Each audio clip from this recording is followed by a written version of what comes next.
Today it's time for the full review of the Tekno RC MT410, their 1/10 scale monster truck.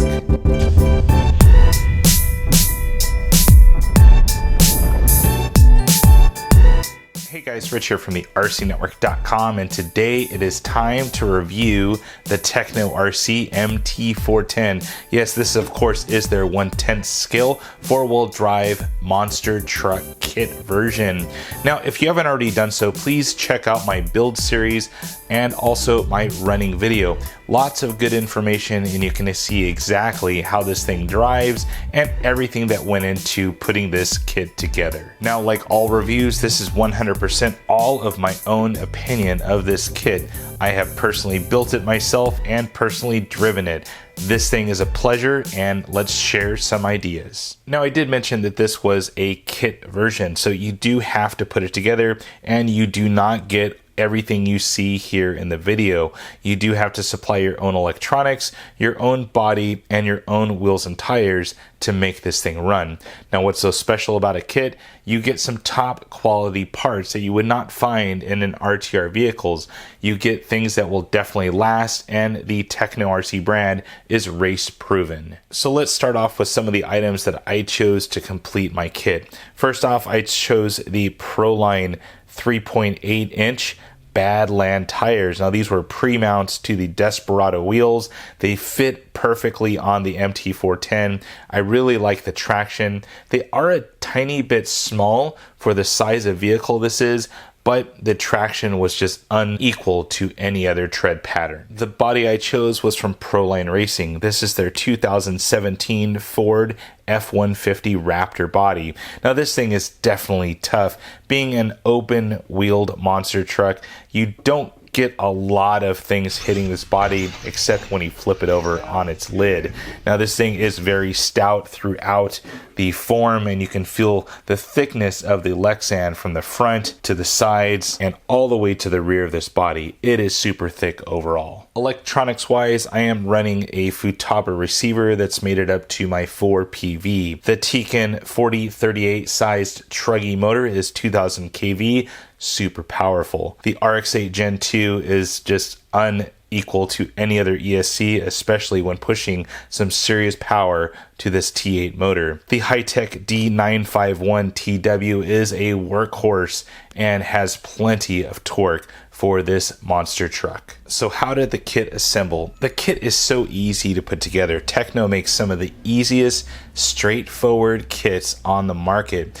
They have a great illustrator and writer for their manuals, and overall, the Tekno kits are probably the easiest RCs to build on the market. How was the parts quality? The parts quality is the same that you would find in their race vehicles. Now, just because this is a basher-based vehicle doesn't mean that they're going to skimp on any of the quality, because honestly, they just took many of the parts that were already available and just dropped it straight in this kit. So you are getting CNC'd machined aluminum shock towers.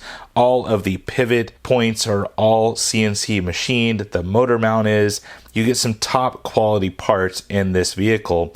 Aluminum chassis plate, and pretty much everything on this plastic is super stout. As we look to the underside of the vehicle, you can notice that the arms are pretty much solid. There's a couple of little peekaboo spots here for the shock mounts and the sway bars, but overall, the arms just, they won't break. They can't break. The chassis plate is very narrow and is very, very nice. This thing has taken a beating. You can see all sorts of scratches on this, and this is a monster truck. This has lots of clearance. It does have a little bit more wear than I'd like towards the end, but that is pretty much normal for most 1/8 scale sized vehicles. As we start to look at some of the other features and benefits of the MT410, we do have aluminum threaded body shocks. We have CVDs that run on front and rear of the vehicle. No skimping here at all. Huge turnbuckles throughout the vehicle, both front, rear, and steering. We do have huge joints up here on the front that allow for large 17mm hex wheels. All of the differentials are straight from their race vehicles. They are second to none as far as parts quality, the quality of the steel that they use throughout the differentials, and they just won't break. Now, the only thing that I wish that the MT410 had included with the kit would be aluminum shock caps. Now, these are the plastic shock caps. They do a pretty good job, and I really beat the hell out of this so far. Not one of them have failed, but I wish that they did include the aluminum shock caps that we've seen on a lot of their 0.4 vehicles. Now, what makes the MT410 so unique is the configuration of the parts that Tekno RC used.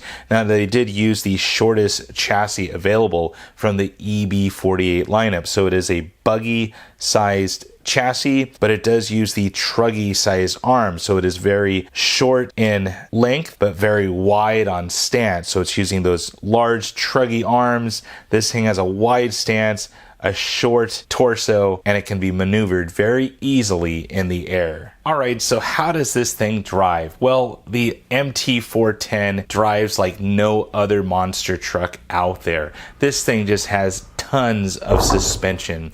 As we see from the opening scene here, it just will drop and has tons of suspension throughout the travel. What I really liked about the MT410 was from the very first trigger pull, it just felt solid. There was nothing like it that I've driven to date as far as monster trucks or anything on the market. This thing just drove. It handled great. I can maneuver it in air with no issues whatsoever. Ever have those buggies or trucks that have a nose dive issue? Not this thing. You can maneuver, backflip, front flip, whatever you want in the air at a moment's notice with your throttle. The Tekno RC race proven design really transfers to the bash end of things. Now, driving this MT410, it was just a pleasure to drive. It handled everything I threw at it. Any jump, any maneuver, any high-speed run, this thing just handled throughout running this vehicle. Has anything broke on my MT410? Nothing has broke on this rig so far, and besides switching out the plastic stock servo horn, everything else is pretty much stock on this. There's nothing really to upgrade, and I don't see anything coming out of left field breaking on this vehicle. It is just super tough. So one of my most asked questions here at the RC Network regarding the MT410 is, how does it compare to the Arrma Outcast? Now, we're kind of comparing apples and oranges. The Arrma Outcast is a $500 RTR vehicle. Just add your own batteries, and it's pretty much the exact same size. They do classify it as a 1/8 scale, however the MT410 is exactly the same size. Moreover, what you get with the MT410 kit is you get to put it together. You get the experience of knowing every nut, bolt, screw, and hardware that goes into the MT410, so you can make repairs on the fly. What's also nice is they use top quality components to build the MT410. No stamped aluminum, nothing crappy that's going to be put into this kit. This is race level components. Lastly, the MT410 is highly adjustable. There's so many adjustments on this thing, you will go mind numb trying to figure them all out. You can adjust all sorts of things that you can on this rig versus the stock RTR rig like the Arrma Outcast. Well guys, that is my full review of the Tekno RC MT410 monster truck. This thing is just an absolute pleasure to build, drive, tune, and just have fun out there RCing. I say if you're in the market for a monster truck, or you just want to have an all-around basher that you can have fun with, you can tune, you can jump, you can have no regards to the durability because this thing is durable, this is the ticket for you. Well guys, that is it for now. Hopefully you guys enjoyed this review. I'm off to the next one. Any comments or questions on down below, and always thumbs up and subscribe. That's it for now guys. Over and out.